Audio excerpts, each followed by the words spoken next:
Welcome to this week's edition of The Lockdown featuring T-Cub and the Ball Hawk.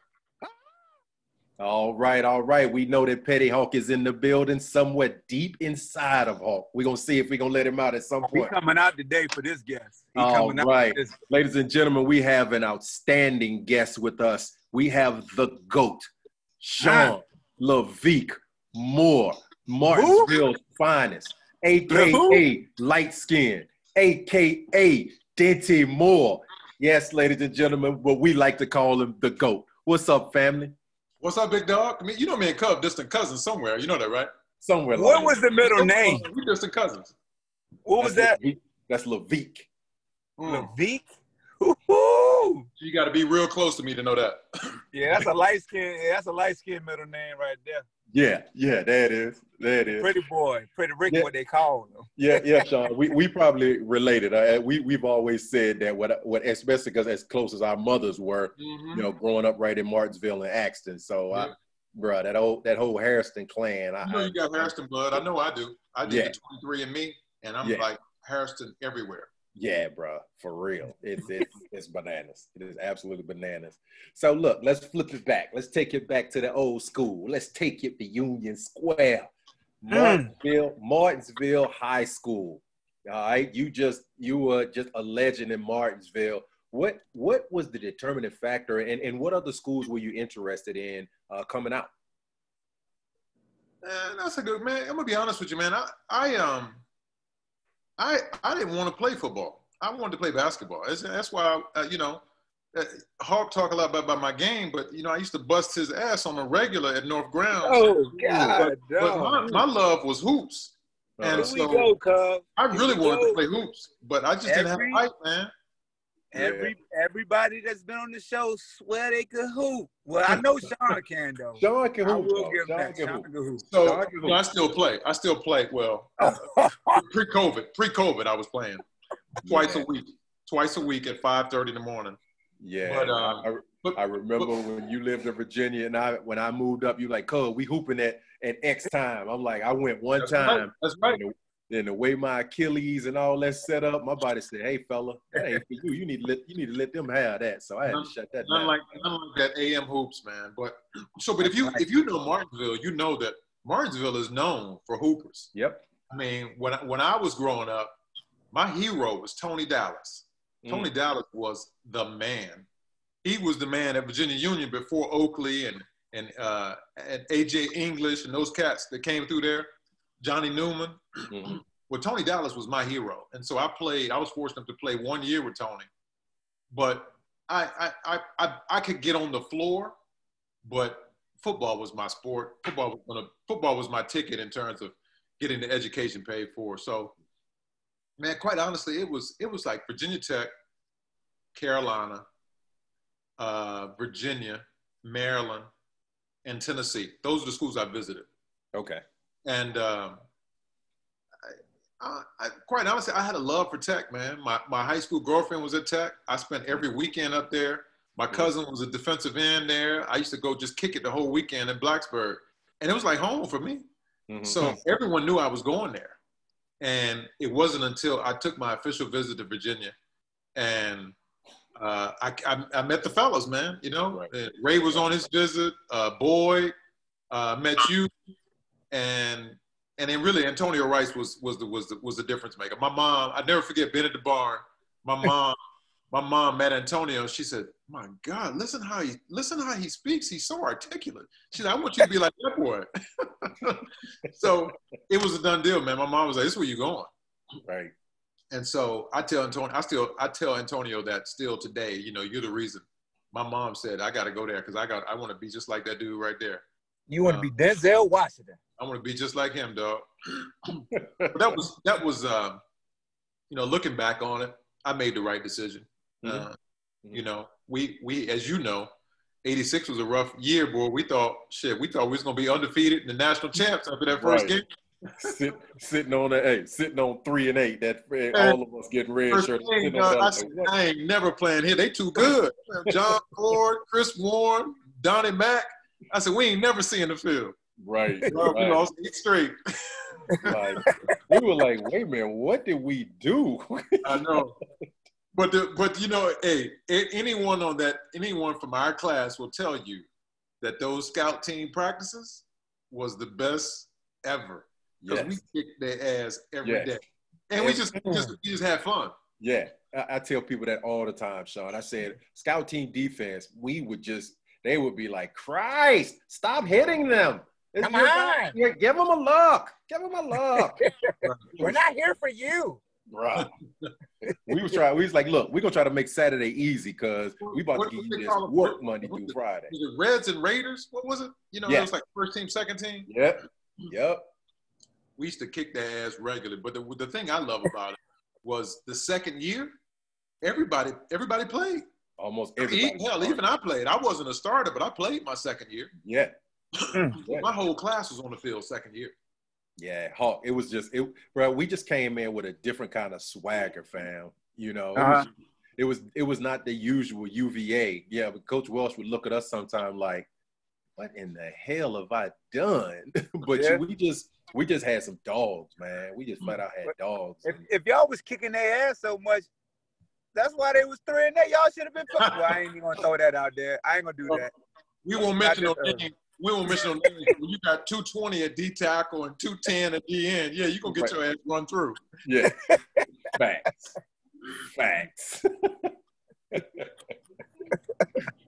Man, but it was a changing of the guard for real though. And Shawn, you were the centerpiece, man. And so, when we look back, 87, all right, you got a little bit of burn that year, get your feet wet a little bit. Couple touchdowns here and there, a couple picks here and there. But starting that 88 year, and then you were the guy. You in the seat then. Led the team to a 7-4 record. Hey, back in them days, we were pissed that we didn't get to a bowl because we just knew, we were good enough. We were 7-4, and we didn't go to a bowl that year. Now you're on New Year's Day. Yeah. Real talk. Yeah. Real talk. And that year was a good year for you. I mean, 2,100 yards passing, 15 touchdowns. You did have 14 damn interceptions. But most of them came in that first game against Penn State, dog. Penn State got our ass on lock that first game. Bro, it was bad. It was real bad. 368 yards rushing, 10 touchdowns, pretty good passing percentage at 121. But I think that year was a building year for us, though, because it very much, as you spoke about, the transition of a majority of our class was now, in the seat. Some of our guys, we were putting 4th and 5th year seniors on the bench. We just not that those guys weren't playmakers or athletic, but they just, I'm gonna call it what it is. They ain't had no heart, and so we just say, look, you know what? Exit over there, sit over there. If I need a blow, I'll call you. And that was just kind of the mentality that we had.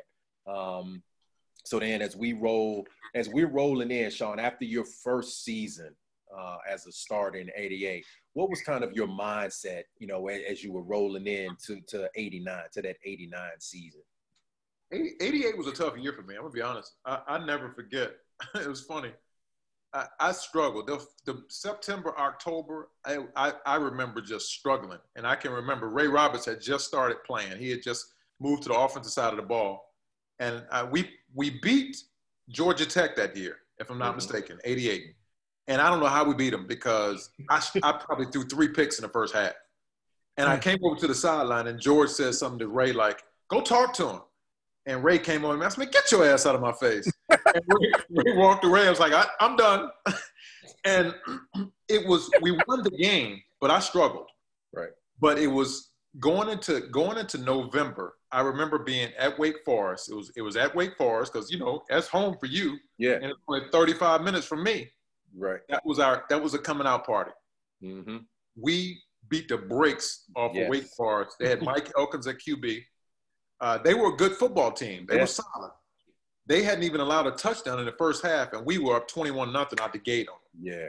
Yeah. So that was really after that game. I got comfortable just being in Tranquil's offense because he asked me to do a lot. You know, we thinking back on it, Tranquil, we were calling plays at the line of scrimmage. We were calling automatics. We were going odd left, even right, but it was all based on fronts. We would play action pass. We were running option. We would go 4 wides. Yeah. So it was a multiple formation. So it was a lot. But by 89, I was like, okay, I'm good. Let's do this now. Right. So it was a tremendous amount of confidence going into 89. I was looking forward to it.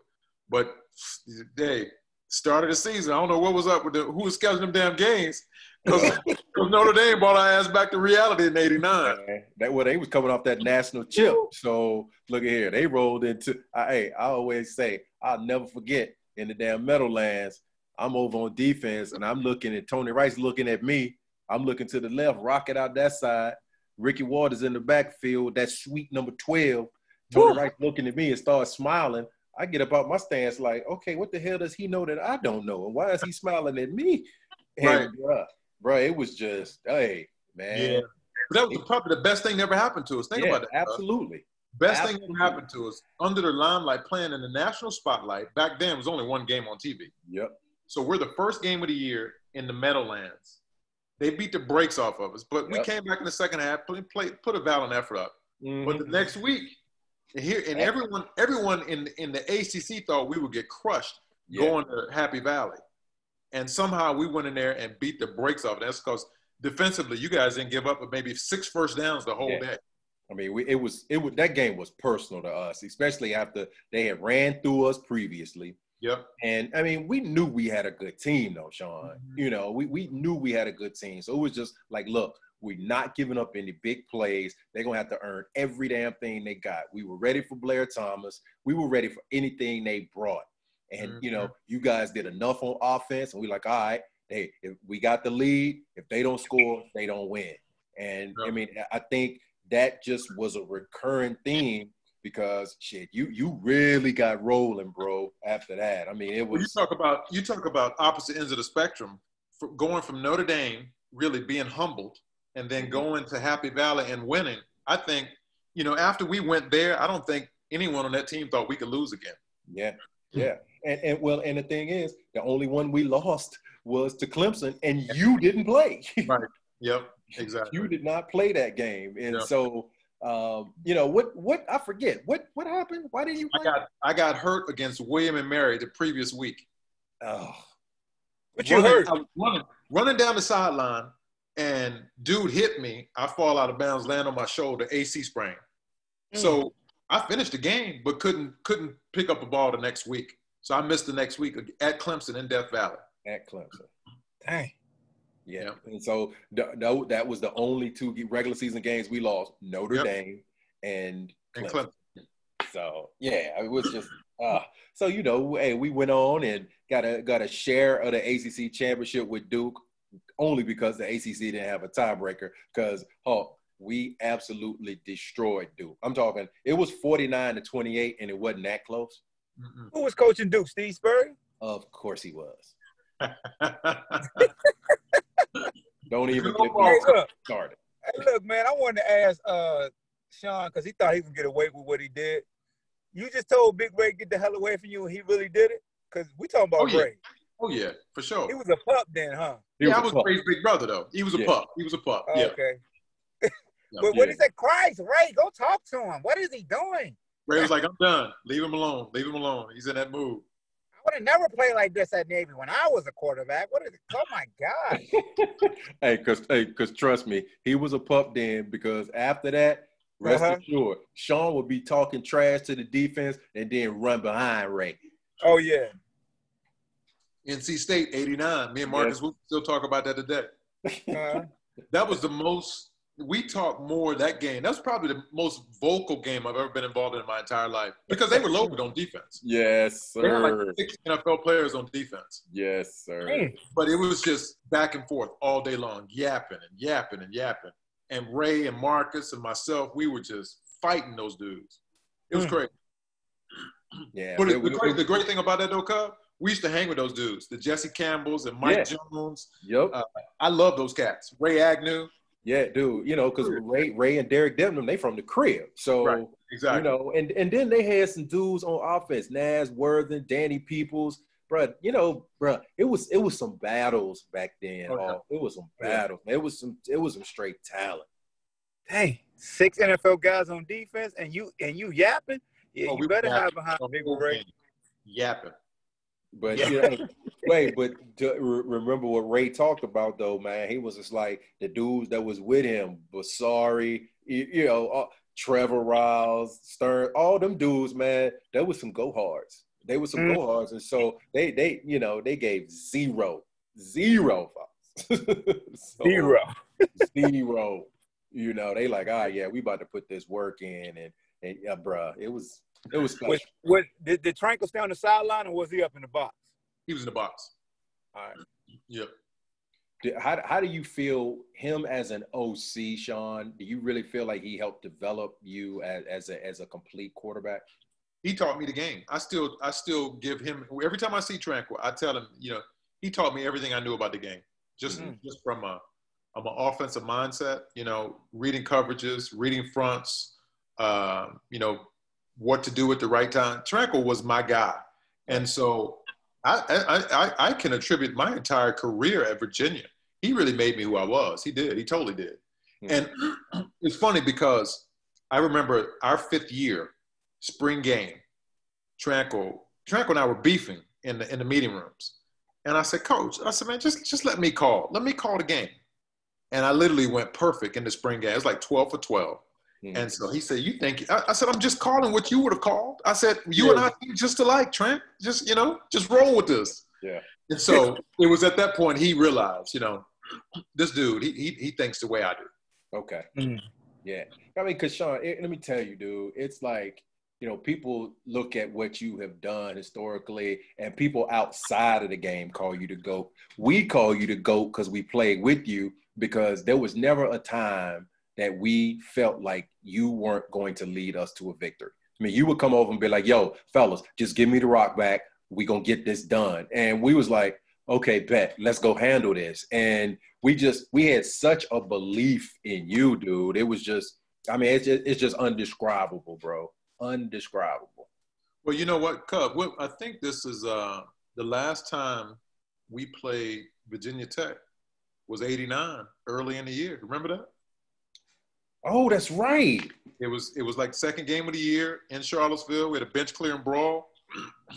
That's right. I remember that. Yeah, because Maryland was the last game. Maryland was the rival back then. Right.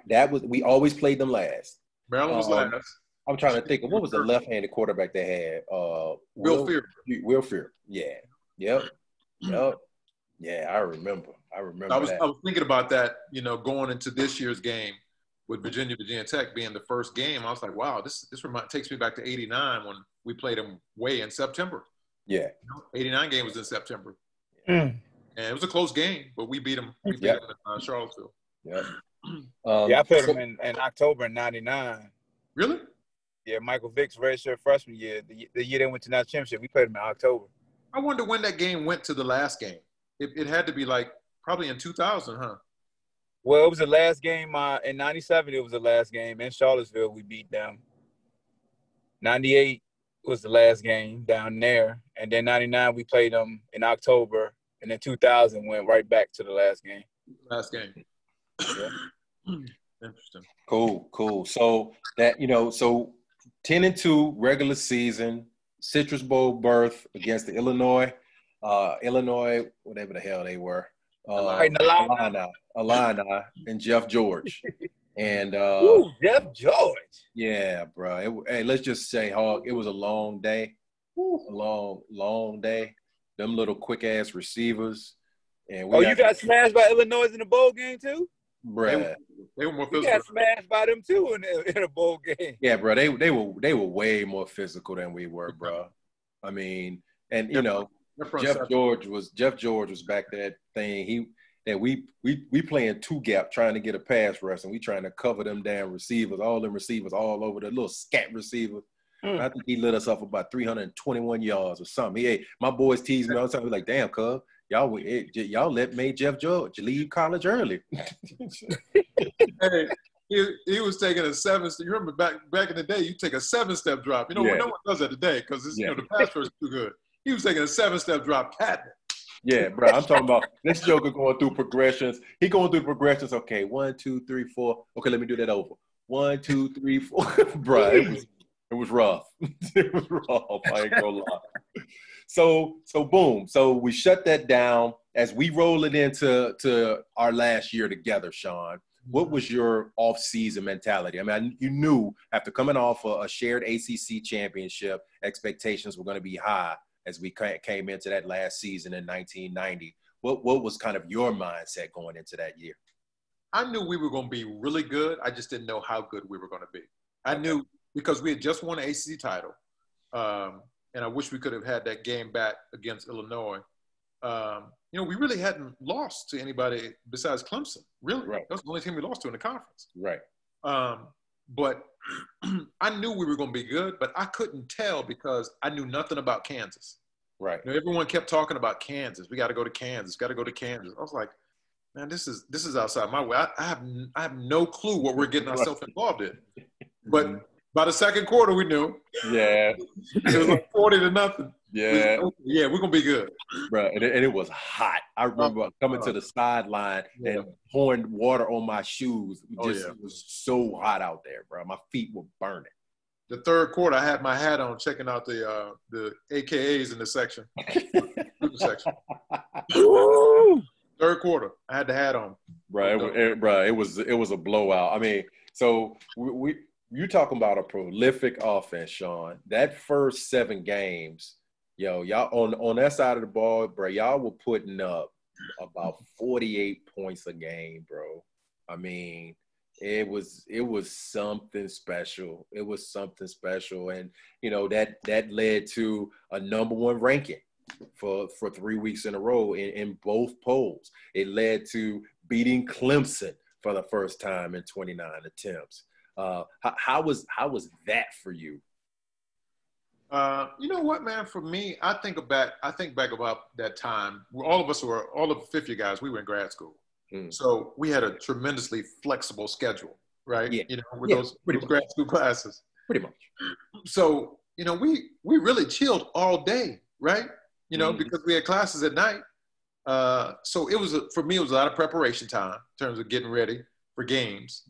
A lot of media time. My man, Jeff Spellman, former sports information guy, Jeff was hyping me up, for all the preseason accolades. So it was just,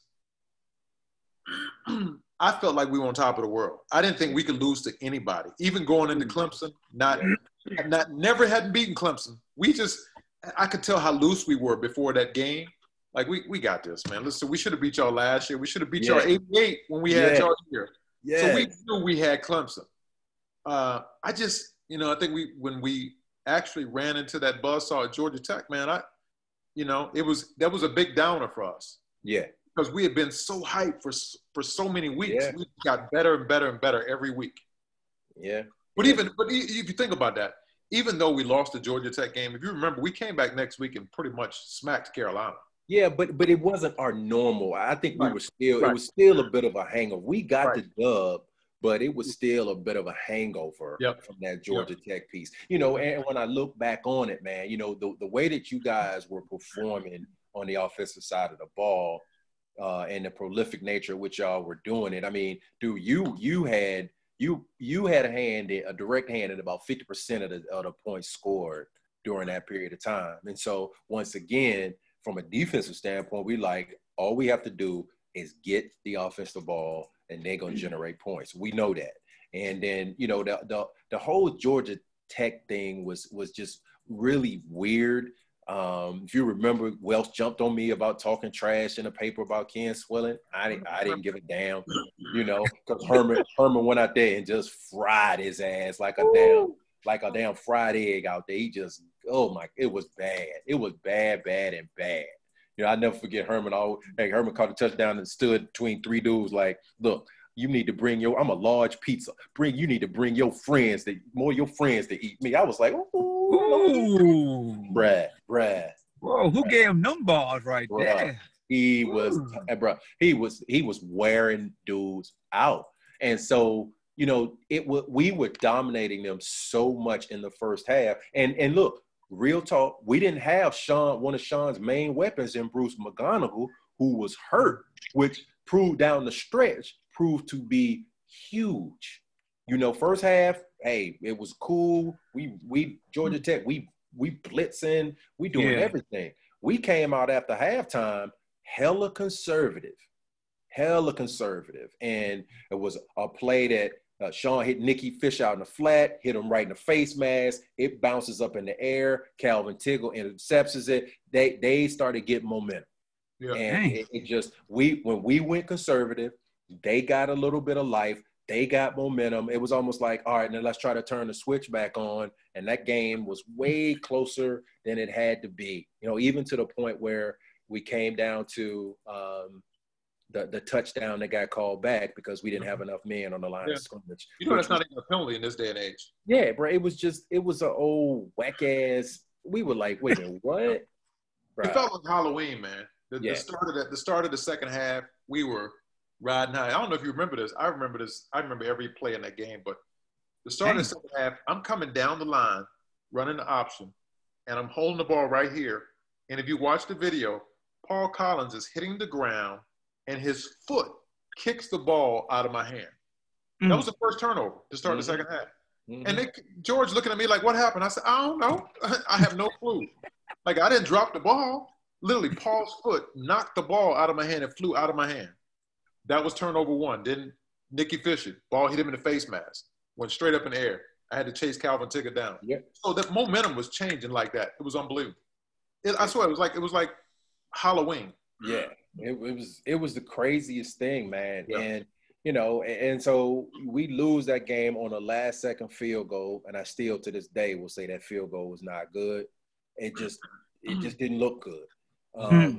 So I mean, a huge downer for us. But like Shawn said, we go into the next week at Carolina, we get the dub. It wasn't pretty, but we got it.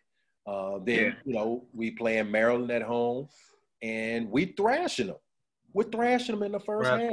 Thrashing them. And then Sean gets hurt on just it was crazy, some crazy stuff. I think that dude stepped on your hand intentionally, Sean. Let's just call it what it is. Call it what it is, And then, bruh, it was almost an exact replica of the second half of Georgia Tech. We went conservative on O. Blunden came in, went conservative. Then we went conservative on defense. We stopped doing what was working for us, and then we end up losing the game. And then we go to Tech that last week, man. Look, I was like, well, y'all please quit kicking our ass out here because it was bad. We had already accepted the Sugar Bowl too. Yeah, by the way. Yeah. We had accepted the Sugar Bowl before the Virginia Tech game, so they were mad. They were like, oh, they mad. They big mad. The Sugar Bowl, and they ain't played the game yet. Yeah, bro. They were big mad, Hawk. I bet they was, man. Hey, so both of y'all, how was it, man, on campus being the #1 ranked team in the country? Out of control. Not with George and practice. I'm talking about on campus, like walking around. Did y'all feel like you was like Bobby Brown from New Edition and Ralph Trett? Like, how was the treatment, man? Back then, Kool Moe Dee was my man. That's what I felt like. Yeah. Kool Moe Dee. You had the shave too? I had the hat, the little bean. Me and D Boyd had the hat. Yes, sir. Kool Moe like Dee. A painter? Out of control, man. Yeah. Because you had classes at night, Sean. You done told on yourself, so I did. All my classes were at night. I took grad school classes. Yeah, I know you had classes at night. It was a fun time to be in Charlotte. BBS during the day. Say it again, Sean. What'd you say? I was BBS during the day. Oh yeah, the BBS. Yeah, it was a fun time to be in Charlottesville and #1 in the country, bruh. I know. It don't have to be awesome, man. Like the parties and see, that's the access I'm trying to get out of y'all. Like the parties, that type of information. Like that's the part that we need to talk about. Like Sean, you a Heisman hopeful. What's the interview request? There was a party at my house almost every weekend because I had a house off campus on Old Lynchburg Road. Every weekend. Every weekend. Yeah. Every weekend. Every weekend. Weekend or day? Rugby Road Thursday night. At least Thursday night. Hey, man, statute limitation over. At least Thursday night. Look, I'll put it to you this way. Oh, I'll put it to you this way. Okay, there we go. We lost the Georgia Tech game because I lived off grounds too. Me and a few fellas, we lived in a duplex. Yeah. So we lost the Georgia Tech game. I go to the post-game show interview, and they're like, Tony, you had a lot to say during the week. What happened? Oh, they coming at you. I said, well, the best team didn't win today. Ooh. And I said, and when Tony Covington said somebody's overrated, he means it. And I got up and dipped. You LeBron James? I walked out of that joint, bro. I had a toga party to get to at that point, bro. I had a toga party. We was having a toga party at the crib. So, you know what I mean? Because we was like, we fully anticipated that we was going to win. Yeah. You know? The show, the party was going to go on. I was going to go drown my sorrows. Facts. What type of beer y'all drink back then? Bud Light, Budweiser? What was the beer choice? We had a keg or something. I don't even remember. Mickey's Big Mouth. Huh? Mickey's Big Mouth. Mickey's Big Mouth? Malt liquor. Oh, like Slits. Okay. Yeah. We were some malt liquor heads back then, though. Yeah, y'all thought y'all was Billy D back then. Well, let me find out. He was affordable. D. That was affordable. Billy D. That was affordable. Coke 45 was my quart of choice at 89 cents a quart.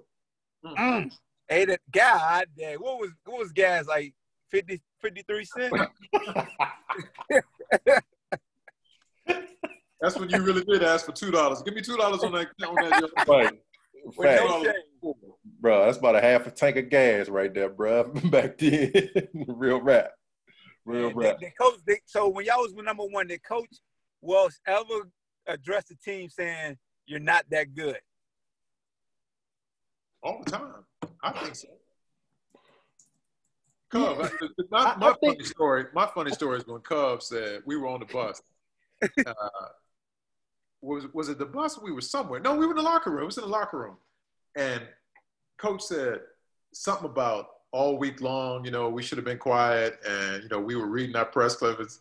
And Cub was like, I don't think that really hurt. And George was like, no, it hurt. It hurt. George's like, no, it hurt, Tony. It hurt. Oh, he called you Tony. Oh, he looked right at you, Tony. Oh, he was big mad, bro. Because I was a man wasn't talking that trash. So that's just what I did. That's just what I did. He's ready to serve you some shut the hell up, Jesus. That's what Coach. Yeah, God damn it, Tony.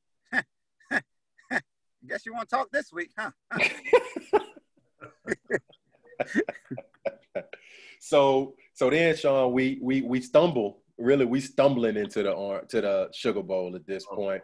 But we have a chip on our shoulder because we knew the type of team we had. We had just the last 3 games we had just not put it forth, and so we roll in. Tennessee is number 10 in the country, and they are absolutely loaded on both sides of the ball. A ton of NFL guys on the field. Both of their tackles, first-round picks.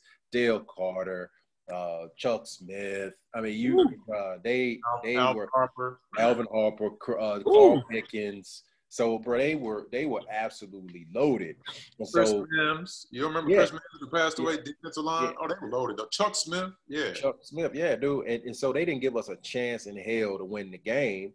But we were like, all right, look, we would have won the game if I hadn't played. I shouldn't have played that game. I hate when they show that game on Classic Sports.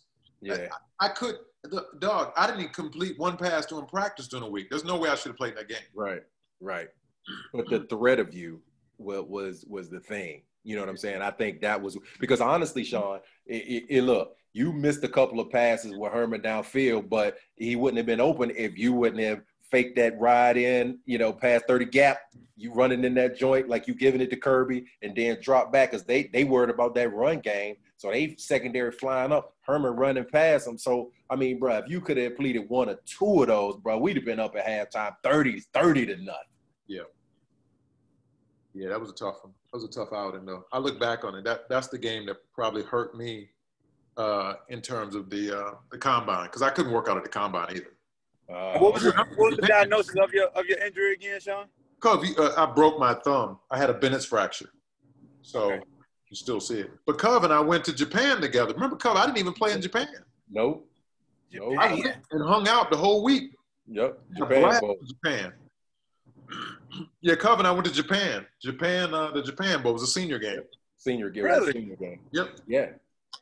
They had senior games in Japan. That wasn't around the time when Mike Tyson fought Buster Douglas, was it? It was. Actually, it was. That was one of the best trips I've ever been on in my life. Man, it was a blast. Oh, God. It was an absolute blast. I hung out with Michael Stonebreaker a ton while I was out there. That's a wild boy. I love that trip. It's the only time I've ever been on a plane where they had both teams. Both teams. Right. Both teams on the same flight. They said, we got to save this money, man. Yeah, but it was a good time. And it helped me, honestly, because I played well. So it really, really helped me. Yeah. For sure. So look, that year you finished leading the nation in passing efficiency, and you finished 4th in the Heisman voting.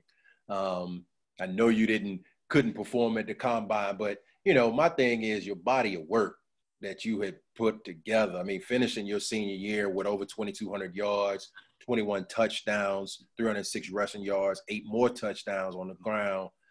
You had put in the necessary work, in my opinion, dude, to go higher than you got drafted. And so, I mean, what was your feeling as the draft was approaching, and then draft day going into it?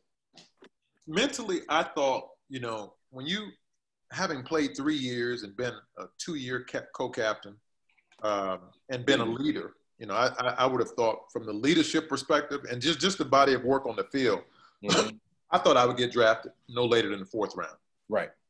And then when I saw 11 quarterbacks go in the draft ahead of me, then it was just, for me, I was like, I don't really care anymore. Like that was probably the worst period of my life. Just watching 11 guys go ahead of me, and 2 were backups. Pat O'Hara played behind Todd Marinovich. Yeah.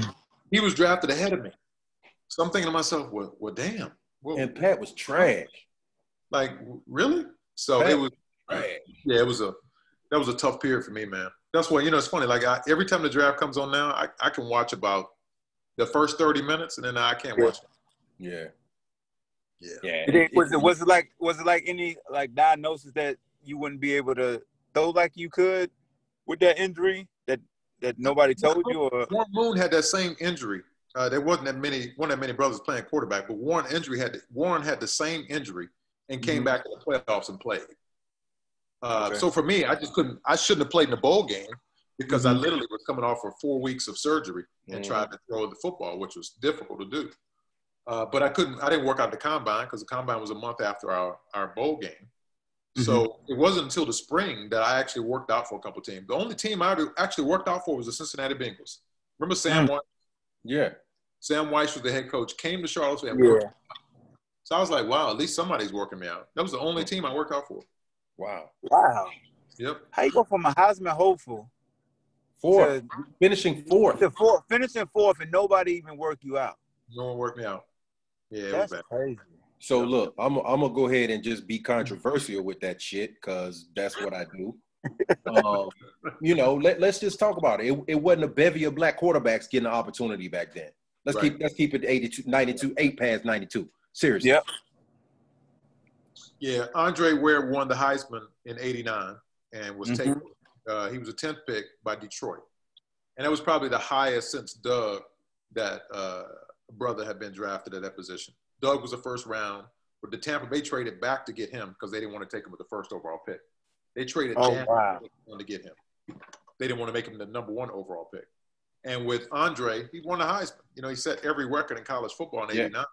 So I got a chance to meet him. And so, and so in 90, I figured, okay, well, Dre went in the first round. Right? I did my thing, played for 3 years. Right. So I figured 4th round, I'd be content. I figured I was up in Atlanta. And it just went on and on and on. 11th round, Dan Reeves called me, and I was pretty much checked out. He called and said, look, man, we were going to draft Herman, and we kept watching your tape. So we're going to take you with the 11th round selection. So I literally went out there the next week, and I saw that they only had 2 quarterbacks on the roster. So I'm like, okay, I'm going to make this team. They're keeping 3. They already told me they're keeping 3, and there's only 3 of us on the team. So, I knew I was set. And then they gave me like 7th round money. So I was, felt a little bit. Yeah. How was that being an understudy to Elway? It was good. We immediately developed a relationship. Mike Shanahan was our quarterback coach. So between the meeting room, you got Elway, Gary Kubiak, who's now offensive coordinator, Mike Shanahan, who was our offensive coordinator, and me. So that was our meeting room every day. So, I mean, you talking about learning from, learning from the best, Shanahan, Kubiak, and Elway. Right. So it was a good experience for me. How was Elway's preparation? The 4 years that I was there with him, I didn't think it was, we went to the playoffs 3 of those 4 years, and we went to the AFC Championship my first year. We lost to Buffalo. But I didn't think John prepared as well until Mike came back. That Shanahan got fired after 12-4. We went 12-4 and got a first round bye. And because Dan Reeves and Shanahan didn't like each other. Okay. So he fired Mike Shanahan after we went 12-4. Wow. So it wasn't until Mike came back as a head coach in 95 or 96 that Elway played his best football. Okay. I think he had a chip on his shoulder the entire time that I was there, and Dan was still the head coach. Even when people don't remember this, but Wade Phillips was the head coach for 2 years. Right. Dan was fired after 92, and Wade was the coach in 93 and 94. Okay. And then Mike Shanahan came in after 2 years of Wade. Okay. So, it was then when John played his best football, and then they won a Super Bowl. And Tommy Maddox, he got drafted when? My second year, 92. So It was my second year that I went into it. So after the first year of being one of 3 and being on the roster, the second year they bought in, what's the guy's name? Steve Pallure. Remember him played it with the Cowboys? Yeah. They signed Steve Pallure to a multi-million-dollar contract, and they drafted Tommy, and Gary Kubiak retired. So here I am, Elway 1, Pallure 2, Tommy 3, me 4, going into training camp. Dang. That was the scenario going into my second year. But because I had knew the offense, those other 2 guys didn't know the offense. And Dan had a very complicated offense. Mm-hmm. It was old school Tom Landry, odd is right, even is left. Think about that. Right. Looking at it from a defensive perspective. Odd was right, even was left. So I knew the offense. And so John was hurt in preseason. So guess who got all the reps? Yep. Me. So when we had preseason games, I'll never forget Cub. It was actually, you remember this? You came to Denver. Tampa came to Denver. Yep. Second preseason game. Yep. I started the game and had like 3 touchdowns in the first half. And I was like, well, shit, that's it. I'm good now. I don't want to no more. They cut Pallure the next day. Dang. They cut Pallure the next day and promoted me to number 2. Mm-hmm. So it was, that was crazy. And then Elway got hurt late in that year. He missed the last 6 games. And I wasn't getting any reps because Elway was playing every game. But like week 10, Elway goes down against the Giants. Lawrence Taylor knocked him out of the game. And Tommy was actually holding for extra points. And I was a number 2, clearly number 2. But Tommy had to finish the game because there was a rule back then. The third quarterback couldn't go in the game unless the 1 and 2 both got hurt. What? Because, it was a rule. That was a rule. The third quarterback was the emergency guy. So technically I was number 3 on the roster because Tommy was holding for extra points. So he finished the game and had a touchdown pass. And Dan was like, well, guess what, Shawn? Tommy's going to start next week. We went to Seattle on Monday night. It was the worst NFL game. If you look it up, it was the worst NFL game on Monday. The final score was 9-6 in overtime. Ooh. Yikes. Ray was a rookie. I never forget that because Simon Fletcher was cooking Ray's ass. Ray was a rookie left tackle, and it was just a defensive battle. But Tommy started that game, and then the next week we lost that game. We went to the Coliseum to play the Raiders. We lost that game. I think we had 10 first downs. And then it was the following week where Shannon just talked about this on his show, Shannon and what's the guy's name? He's on this, Shannon and Skip Bayless and Shannon. They talked about this about 2 weeks ago. Yeah. The game that I played, my first NFL game was against the Dallas Cowboys, who won the Super Bowl in '92. They put me in the game, but they alternated me and Tommy. Oh, I remember that. That's disgusting. It was a debacle. They didn't want to kill his confidence, and so I alternated literally every snap. Every snap. What? Every This is snap. Pop Warner? Bruh, that's Virginia Tech, Virginia. 4 years ago. Yeah. That went on for 2 weeks. We lost to Dallas 35-31 at home. And then we went to Buffalo the next week, and we lost to them. And we alternated every other play.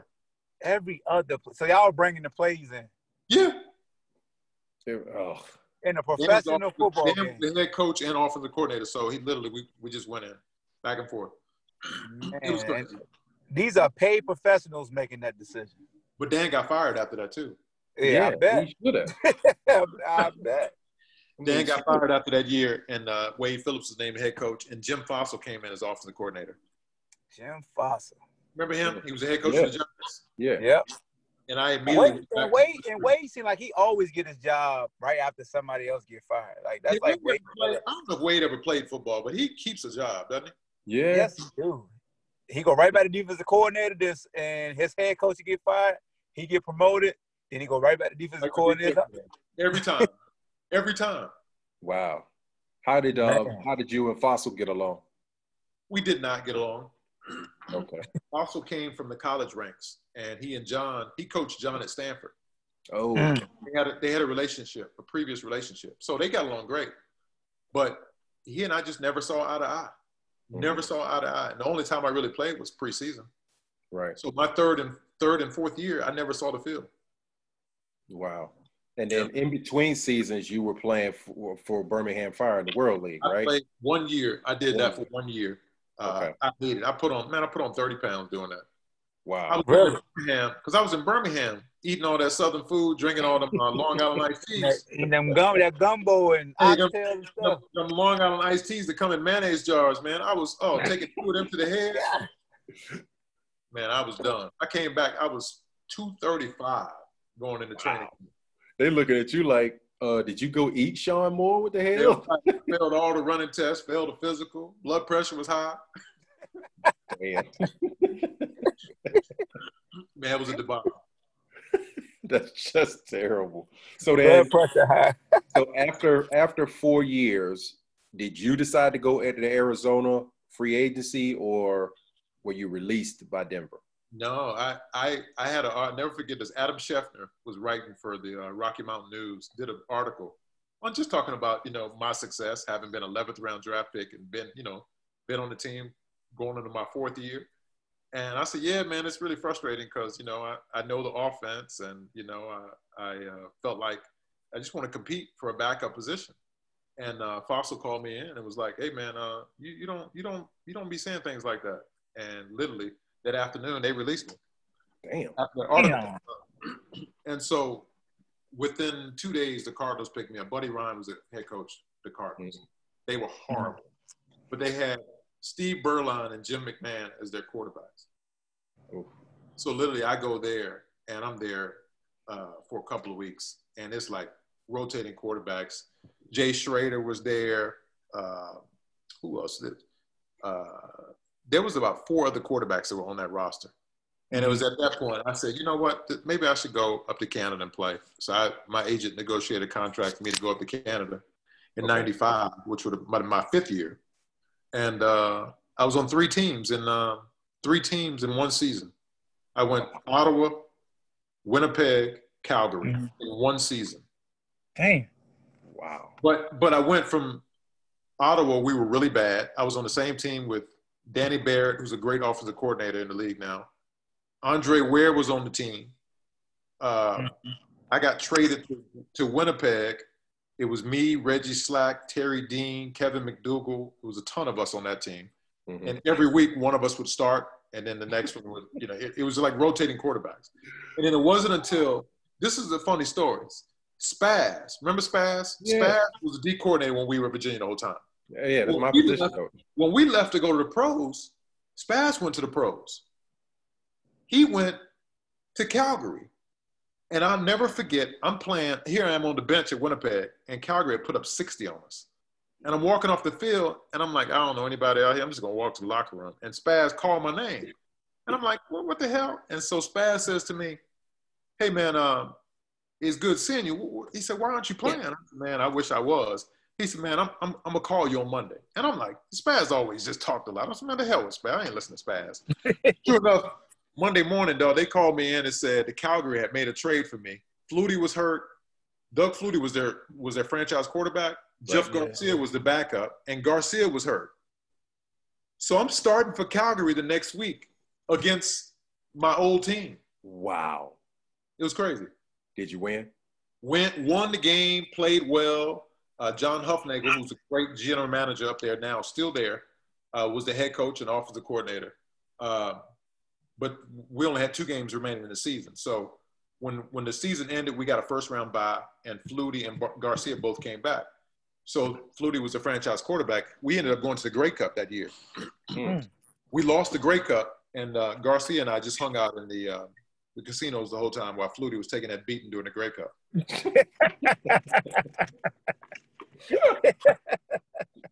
So that was it, man. And after that, I just said, I got to call this quits. It's just too much. Right. So was it 4 years or 5 years in the NFL? 4 years in the NFL, 1 in the CFL. In the CFL. Gotcha. I never heard of a quarterback rotate everywhere he goes, Shawn. Yeah. That's ridiculous. How do you do that, man? Rotating every other play, then rotating every other game. It's like, damn. Yeah, no, it was a crazy career. But I wonder, Shawn, the way that the NFL game has changed now, whether do you feel like if you were in this NFL with your skill set and ability to understand an offense, understand the defense, be flexible, being able to run the ball and throw the ball at a very efficient clip, do you think you would have some serious success in this times? Let me just say this. I'm gonna paint a picture for you. Do you realize at Virginia, I never took a snap. I never took a shotgun snap. Never. I know. Never. I didn't even know what shotgun was until I got to Denver. And I was like, what the hell is this? What are we doing? I never took a shotgun snap. Yeah. The game it's changed so much now, like with the zone read and, quarterbacks out. It's totally different, but it's conducive for the way I played the game for sure. Yeah. Yeah. And I wasn't necessarily fast, but I was, I look back at some of the games. I used to love to run when the opportunity presented itself. Yeah. Remember the Louisville game at Charlottesville? After they beat us in 88, 89, they came to us. Yep. Browning Nagel was the quarterback, second round pick. Yep. Louisville was leading with like a minute to go in the game, and we went literally right down the field. And basically, we ran 3 quarterback draws, and they went for like 60 yards. And we kicked the field goal and won the game. Dang. Yeah. It just – and I also think that black quarterbacks are getting an opportunity now, though, too, Shawn. Whereas you didn't – to me, you didn't get a fair shot, to be quite honest. I think you were in a situation where you were behind a Hall of Fame quarterback. So, if anything, you were going to learn, and then perhaps you were going to get an opportunity elsewhere. And it just, you just, the way that I chalk it up is that you never got the opportunity to really showcase what you could do. And I don't think it had anything to do with your skill. I honestly think situation and, unfortunately the color of your skin, bro, and that, to me, that's a goddamn Greek tragedy right there. Mm-hmm. Yeah. Which is, I hate to say this, like, I enjoy football, but I don't necessarily love the game. I love the fact that my son is still playing. He's made a career of it. In Canada. Yeah, and loving life and, able to his family can survive and have a good life up there. He's work. He's two-time granddaddy. I saw he was up for like one of the top defensive players this past decade. They were trying to go for players of the decade, and he was on the list. Yeah. So he was an all-star last year. He was an all-CFL. Mm-hmm. Yeah. He had 10 sacks at D tackle. Yep. Wow. Which is, hard to do up there because you got you're a yard off the ball. Right. 1 yard off the ball. The ball And coming out quick. And you remember what Dean told us about that position, about playing D-line, Cub, how that's where the least imports are at. Right. You know what I'm saying? So for him to flourish at defensive line at D tackle, Yeah. that's a lot right there. Yeah. So, post NFL, work with the NCAA a little bit, XFL scout for a little bit, work with USA football, coached it, got the coaching bug at St. Albans. How was that experience coaching at St. Albans? I love St. Albans, man. That was probably the best experience I've had in the 20 plus years. I said something recently, that was the best experience I've ever had. I didn't know what I was getting into. I was hoping my son would go to school there at that $40,000 tuition, and his ass chose to go to DeMatha, so I still had to come out of pocket. But what I was hoping, Mike wasn't built for those academics though, because St. Albans is like the Harvard of high schools. Right. Right. He wasn't. Mike was like, "Nah, man, I need some football. I need some basketball. I can't go up here with these nerds." But it was a good experience for me, man. The network that I met, I was fortunate to work with the late Malcolm Pittman. I got to work with him. Yeah, for sure.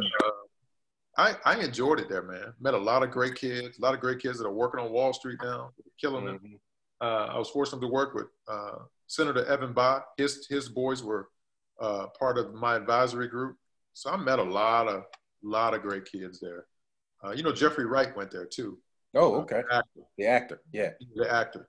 So spent some time with him. And then we had a number, between Yusef Jackson and Billy Keys and Brad Collins. We had a lot of guys to come through there. Larry Holmes. All those cats had ties to St. Albans. So it was easy for me to step in there because UVA and St. Albans, there was an instant connection there. Yeah. And then you rolled out of there and you came on home. Coach London, London rang your phone. Yeah, now we're going to have some fun. Uh-oh. Yeah. So now you are an assistant coach for the University of Virginia Cavaliers. Your alma mater. The GOAT is back. Yeah. So the GOAT is on the yard. So I'm next to the GOAT, man. Y'all giving me too much love. Nah, bro. We call it like you see it. Come on. So then you come back, and what made you want to come back and coach at Virginia? So honestly, Mike really convinced me. Mike London, we had developed a little bit of rapport when he was at Richmond, and he recruited the DC. Mike consistently recruited the DC area, so we had been in touch. But I really had no ambition to coach at the collegiate level. Right. But when he brought it to my attention, I thought, wow, here I am. I'm coaching at St. Albans. I'm also teaching there, but I had a quarterback business where I was training quarterbacks. Dwayne Haskins was one of the quarterbacks I was training. Wow. I trained a lot of quarterbacks in the DC area. So I had about 10 guys that I was training consistently. And so it was a lucrative business, and it kept me busy between, teaching there and coaching and in the instruction. So when I saw the opportunity and I thought about it, I was like, well, this is going to do away with all my little side hustles because I got to be all in when I'm here. Right. And coming back home, man, I lived in Charlottesville. That was my third time back there because I lived, having gone to school there. When my career was over, I moved back to Charlottesville, 1995, 96. I moved back to Charlottesville kind of in a transition. So it was my third time back, man. So I was like, third time's a charm, I'm by my house, live happily ever after here. Right. And I love recruiting and working with that staff. I still talk to Jim Reed, and I still talk to Poindexter weekly. Those are some of the best dudes I've ever met, man. I love those cats. And last time you talked to Chip. I got no Hawk. Yeah. Last time you talked to Chip. I talked to Chip about 2 weeks ago. Okay. Yeah. So still talk to Vince Brown. And, Vince Brown and Mike are literally 45 minutes away. Oh, so anytime I shoot down to the outlets, do a little shopping, I always stop through there and see them at the facility, athletic facility. Because Shawn, you talk about the staff, man, and we know about, the wins and losses and all the hearsay about everything, all the politics surrounding football. But how was it like just preparing with that staff and going into games and, just the X's and O's. Because you talk about yourself, you got Dex. Talking about a very diverse staff too now. Yeah, you got Jim Reed, who I talked to several guys who play for him that rave about him. Yeah, but not only that, the one thing I love that Mike did was he had a very diverse staff. Man, we talk about brothers coaching and having opportunities coaching. I never coached at the collegiate level. Poindexter had been there for a number of years. Chip had done an extremely good job of recruiting. Vince Brown was up and coming coach. So you're talking about 4 African American brothers on the staff, and then you throw in Jim Reed, a former head coach. Yeah. So I love I love the camaraderie that we had there. I loved it. It was nothing like going in every day. I loved it. I do think there was some conflict in terms of the philosophies, both offensively and defensively. I'd never forget this. When Mike I wasn't the last coach hired. Laser was the last coach hired. And Mike was interviewing offensive coordinators. And I'll never forget this because I think about it every time I see him. Pep Hamilton was out of work. Oh. Pep Hamilton was out of work. And Pep and I had a relationship because I worked at Howard. Pep called me and said, "Hey, man, Shawn, you think you can get me in with Mike?" And I said, "Man, let me see." And Laser was already on the flight to And there was another guy from Syracuse who was coming in the same day. It was 2 guys in that day. And I said, "Coach, man, if you could just, give Pep a shot." And, think about it. Pep Hamilton now. Pep is killing the Chargers now. Now with the Chargers, yeah. But he's been a head coach. He was, Harbaugh's guy at Michigan. He was at Stanford. So we had a chance, man, to add another brother to the mix, another great offensive mind. Mike, Bill came highly recommended. And no offense to Bill, I think we had a good system in place, but I don't think everyone was on the same page. Right. Sorry. Damn. Bro, Pep. Yeah, I think that changes the dynamic. If you got Pep Hamilton instead of Bill Laser. Did they feel like it would be a conflict of interest if you was a coach? You didn't coach the quarterbacks, right? No, I didn't. And everyone asked me that. Because I had been coaching quarterbacks the whole time. It doesn't matter couple, but I'm coaching quarterbacks from 3rd grade to high school and get them to college. But no, so I came in. It was a transition for me to coach receivers. I coached receivers my first 2 years. Yeah, just like Dex didn't coach safeties, he was coaching running backs when he first came. When he first came on. I think at the collegiate level, you gotta make adjustments until the right opportunity presents itself. Yeah. Because majority of the time, you don't see somebody outside the offensive coordinator really coach the quarterbacks, right? That's rare, right? Exactly. Right. Okay. Well, like when Obi was the OC at Virginia, Obi had been known for coaching offensive linemen. Obi didn't know that about coaching QBs. No. But in terms of like the mechanics of being a quarterback, Obi couldn't do that, but the philosophy didn't change. Like the offense stayed the same. So when Tranquil left, O'Brien became the offensive coordinator. He started working with the quarterbacks then. Okay. Wow. And so that ended rather unceremoniously. And I know it left a bitter taste in your mouth. It left a bitter taste with a lot of us. We just didn't like how it had happened. Yeah. So how I go down? No, I'm just playing. That legit question for how did it go down? I don't know. We can talk about that publicly. But let me just say this. You got an NDA or something? We got an NDA? I don't want to mess nothing up. Let me just say this. For me, it's taken a lot for me because I blame. For a long time, I placed a lot of blame on the entire university, the program. I wanted to wipe my hands. Like I never wanted to return. Right. It was so bad. It had gotten so bad. Like even when my son finished, he didn't want to go back. He didn't want to go back. He didn't want anything to do with the Who's. He didn't want to have anything to do with the Who's. And I was like, Mike, you can't. I said, man, this network is going to be way good to you when you finish playing ball. I said, you gotta stay in touch with these people. For me, it was just a matter of, okay, Shawn, you got to get over some of the pain that that they put you through, and just, this is home to you. Yeah. So it took a lot. It took a lot from me. But for me, I was almost embarrassed because there was never really any explanation given. It was like, hey, we need your laptop, we need your cell phone and your car keys. We need you out of the building at 5 o'clock. And I'm like, wait a minute, shit. I helped build the building. What are you talking about? Like, Right. And then you don't tell me why. So that was the hard part for me. There was no explanation. It was like, we're making some changes.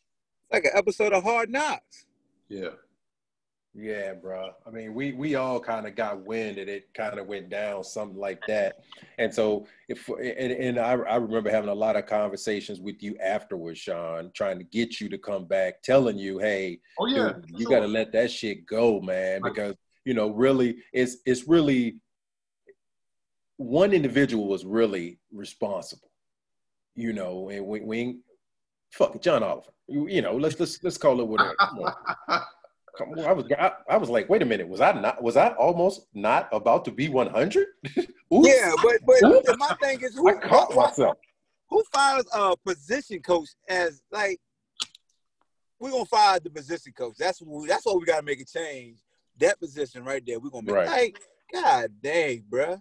Right. No, here's the thing, though, man.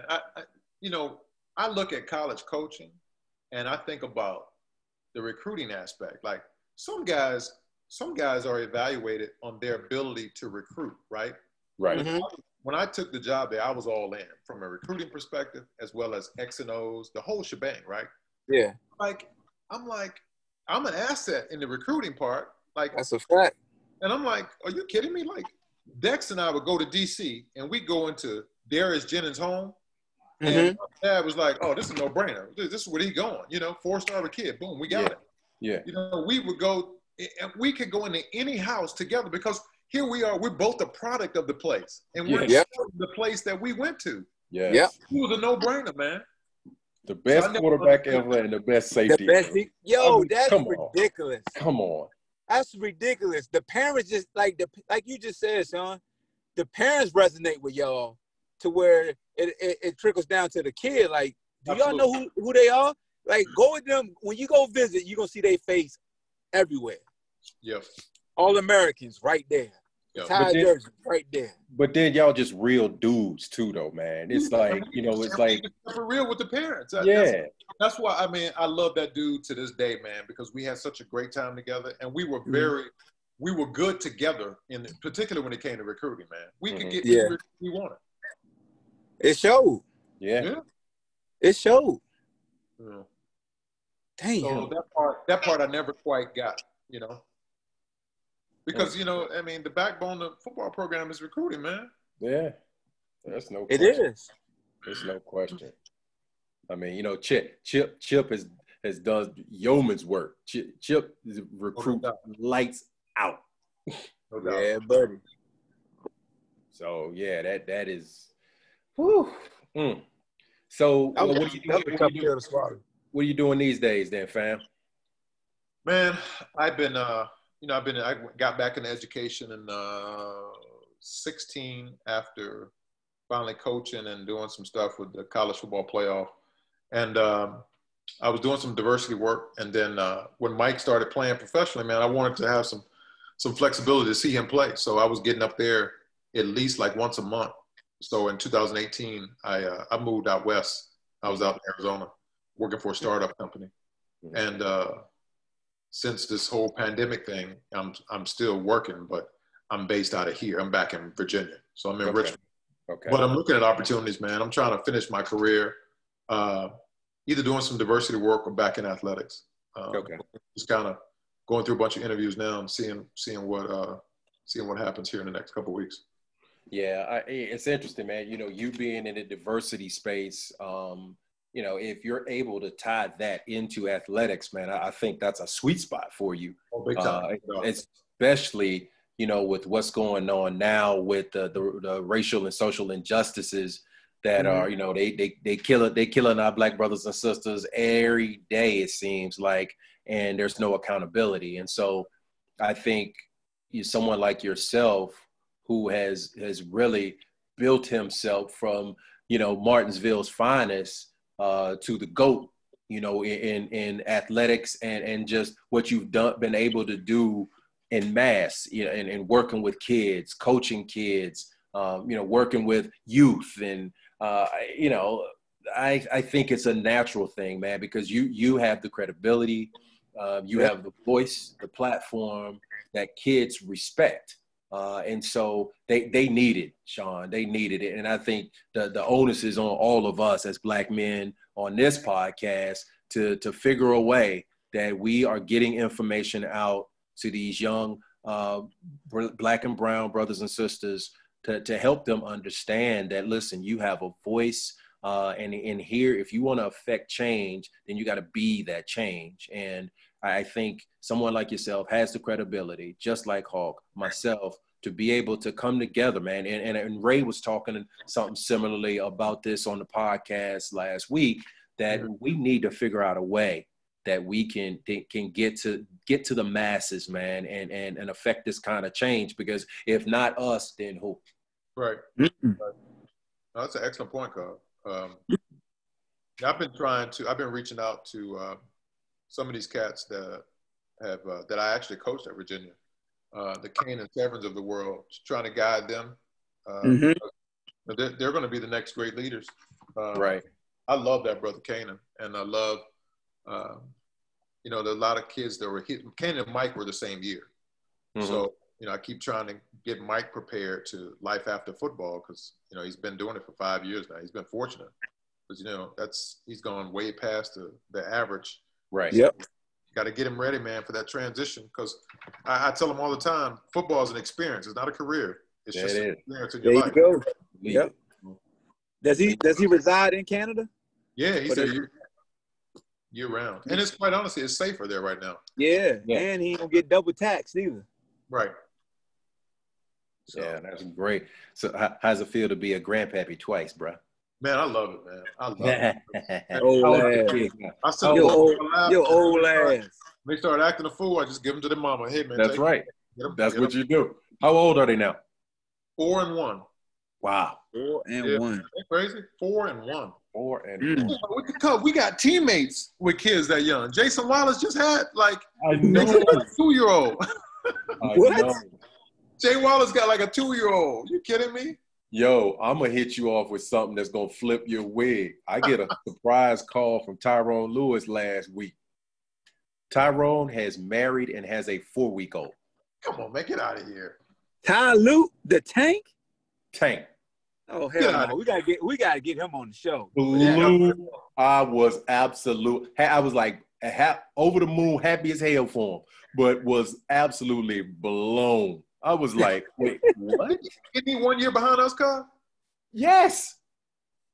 I was his host on his recruiting trip. And the young lady that he ended up marrying, I introduced them on the recruiting trip. Wow.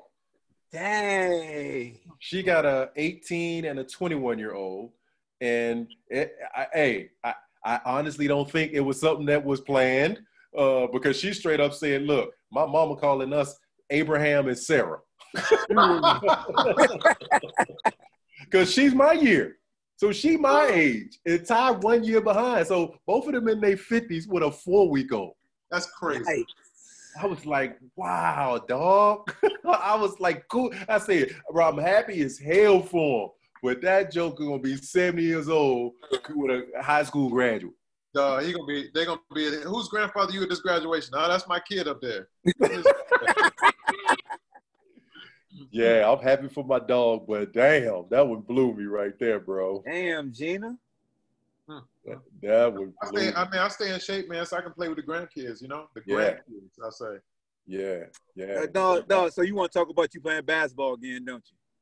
Well, this COVID is. Here's the question, Hawk. Here's the question I got to ask you.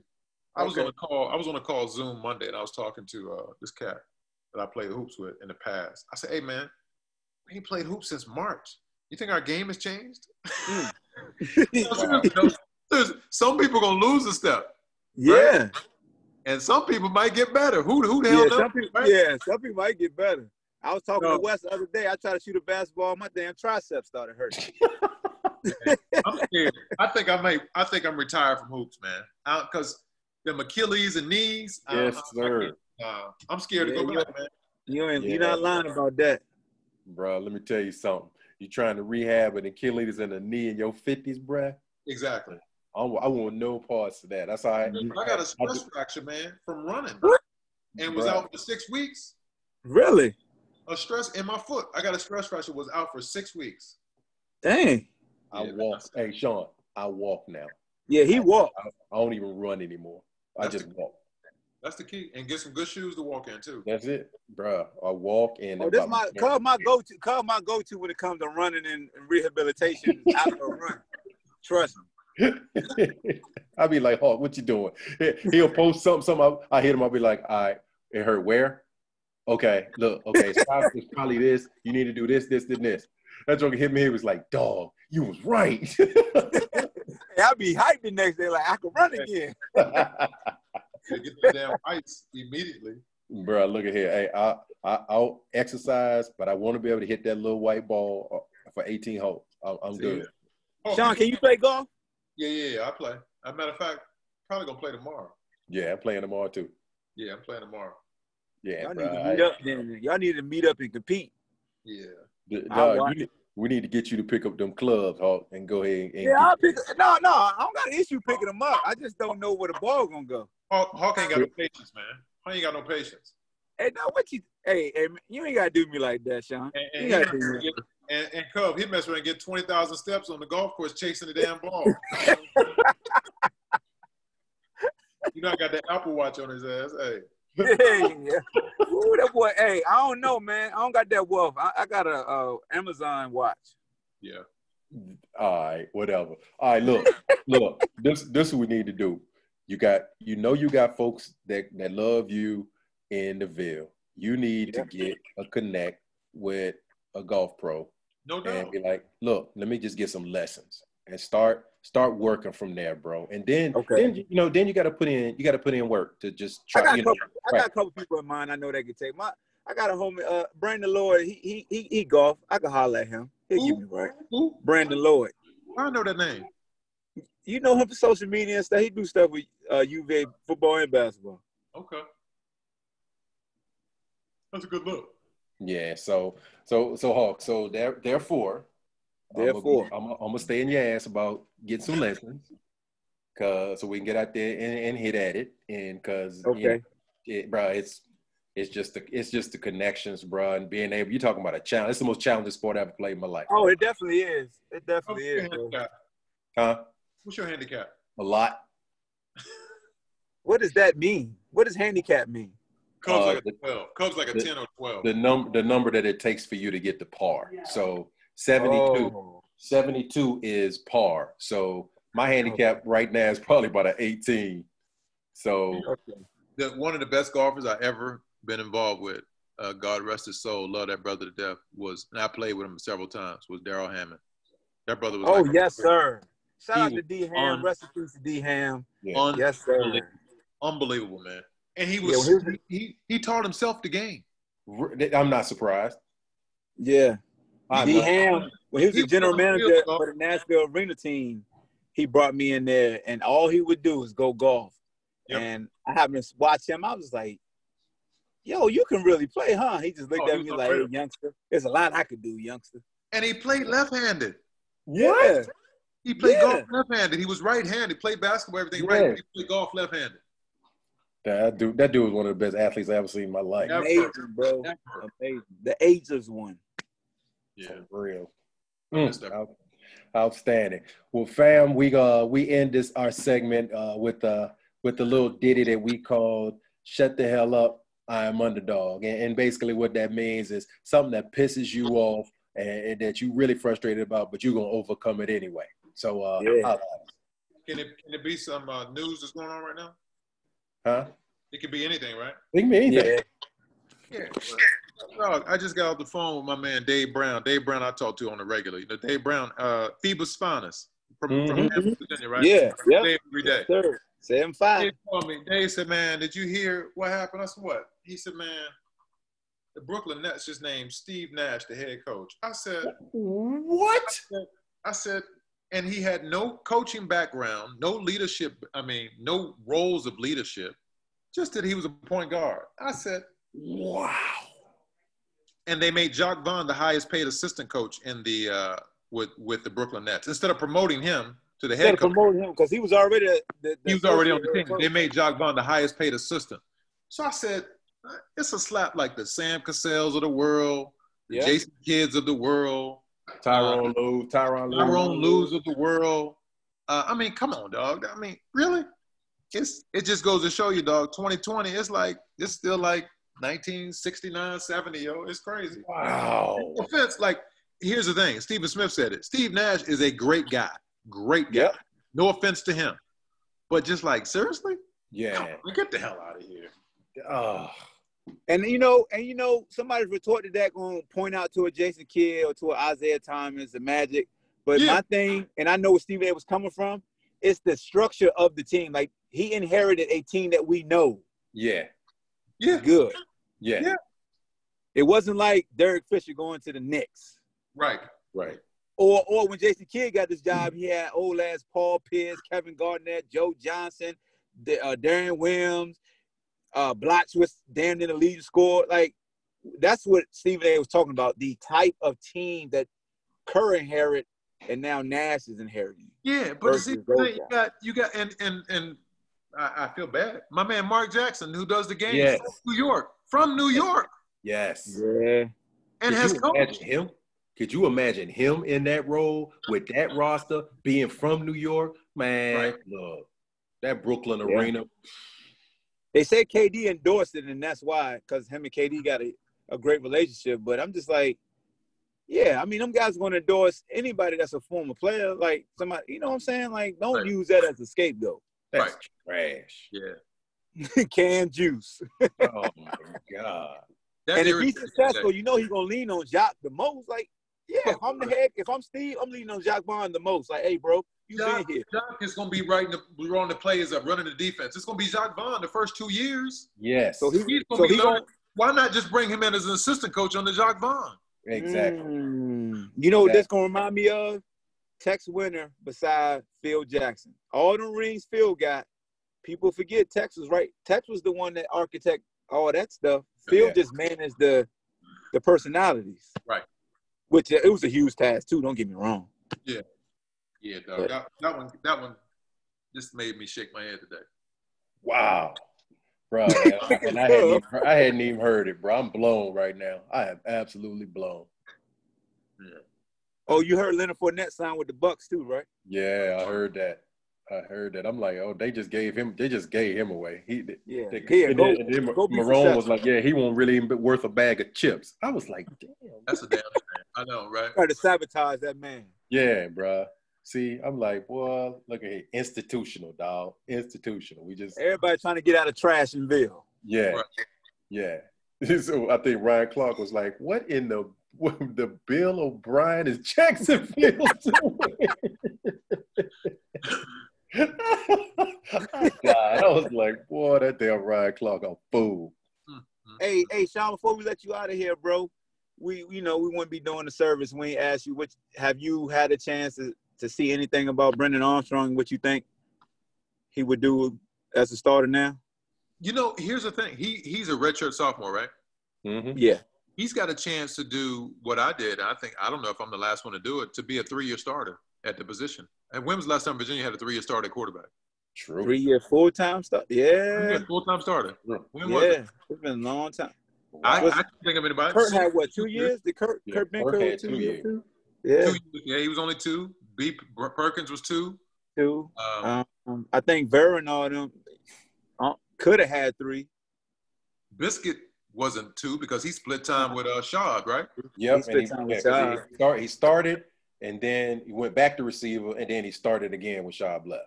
Maybe Shad was the last one. Shad may have been a 3-year. Yeah, that's a great trivia question right there. We might need to start. I mean, I had 88, 89, 90. Those are the 3 years I started. And I actually played in 87, but Armstrong's got a chance, man. If he's as good as advertised. I don't know a lot about him, but I'm excited that they talk about his athleticism. So I can't wait to see that. He can spin it, Shawn. Yeah, he can spin it, bro. He can He spin got a it. nice deep ball to him, bro. Yeah. Yeah, he can spin it, bro. He quick release. Quick release. He gets it out. It just look funny though, because I know you're a quarterback purist. So when you see the release, I know you like they come out left-handed. You know. Yeah, right. Ooh, one quick one. So tell me your impressions of Bryce Perkins, bro. I've been texting with him, and I guess he's got a chance to make it because they released someone recently. Yeah. Yep, The coaches like him. The coaches like him. Taysom Hill type. You know, one of the best things that may be for him is the fact that they don't have preseason games because it's all based on practice now and scrimmages, squad scrimmages. So, I mean, it's going to be a quick look, but I think even if they don't keep him on the active roster, he'll be on the practice squad, so he'll get to learn. Right. Yeah, I'm pulling for him, man. I still reach out to him. I just hit him up this past week. Yeah, that's good stuff. And how do you think he, when you look back on his Virginia career, how big of an impact did he have? Now you podding, cuz. He saved the staff. Seriously. No, I give him credit for finding him because everyone was like, what are y'all doing recruiting Arizona? Like, really, right? Yeah. Why? But he was special. Yeah. And now, literally, they got a lot to replace because he was probably 70% of the offense. True. But he saved his staff. You talk about wins and losses. Did he save the OC? Probably. I only say that because I'm trying to stay neutral in case I get a call. Hell no! You politicking on our podcast? I'm politicking, yeah, I'm politicking, man. You never know. So we don't allow that. Yeah, my bad. Don't allow that, dog. You think they take that? Look, they don't listen to us. You know what I'm saying? They'll take us serious. They know this comedy style. Y'all rebels, so you're right. Hey, look, coming from the GOAT himself, who would be your top 5 quarterbacks of all time if you wouldn't include yourself? At Virginia? Yes. Oh, BP would definitely be in there. Biscuit would be in there. Schaub would be in there. Mikowski would be in there. Oh, this last one. Don't make me black your eye if you don't say his name. I'm gonna say it because I thought he was good for the coaching staff that they had him. But I gotta put Sewell in there. You're gonna put Sewell in there before Aaron Brooks. Let me rethink that. AB only had really one good year. Right? Yeah, 2. Did you play with him? Yeah, that's my quarterback, man. It's my quarterback. So give me the 2 years that he had that he stood out. The last half of 97. And then that trickled over to 98. When was the comeback against Tech? 98? Yeah. When y'all went there and you scored a touchdown? That was 98? Yeah. That was 98, his last year. So what was his numbers good in 97? Yeah. I mean, especially against Tech. Both years threw for over 300 versus them. Y'all beat them both times? Yeah. He was 2-0 against them. That's impressive. I don't know, man. I don't know. That's a great question. Like, I guess he would be, if you say 5, he would be 5B. And then they're going to ask you about Matt Shaw. You ain't say Matt Shaw. Yeah, he did. I said Shaw. Oh, you did? Okay, my fault. Players mess up. Shaw is just his whole body of work, Yeah. And then, I actually mentored Shaw. So when Shaw was struggling, I went up there with his parents and spent some time with him. Yeah. So good business. That's good business. Well, you named two of the 4 on Mount Rushmore. Streaking Along had a Mount Rushmore, and they had you, George Welsh, Bill Dudley, and Marcus Hagan. Really? Yeah. Wow. Mount Rushmore. That was their Mount Rushmore of football. Wow. So yeah. Well, fam, we sure appreciate having you, bro. Thanks for spending time with us, man. We got to get you back once we have this season or however many games, bro. After we done got a chance to watch a couple of them, get you back on, get your assessments, and how you see it. as the GOAT. And we just appreciate you, fam. No doubt, man. Appreciate it. Hey, stay black. No doubt. No doubt. No doubt. Well, That's ladies my and gentlemen, guy right there, boy. no question. No question. I love you to life, GOAT. I love you to life, boy. Love you, dog. All right, bro. Ladies and gentlemen, this has been The Lockdown with T-Cub, Ball Hawk. Hey, before we go, I had a fan try to come at my Ball Hawk call like it was a hawk call. I am not a hawk. I am a ball hawk. So that is a ball hawk call, not the hawk screech. You know what I'm saying? So yeah. Get to him, Hawk. Get to him. You know what I'm saying? That is. But I know one thing, Sean better get. Hey, look, Sean, I'm gonna black your eye if you don't put Aaron Brooks in your top 5. I may can't reach your eye, but I'm gonna try. Well, look, this is the end of this episode of The Lockdown. We appreciate y'all. See you next week. We appreciate Shawn Moore, the GOAT, the man, the myth, the legend, Levique, a.k.a. Light Skin, a.k.a. Denty Moore. And we gone. Peace. Peace.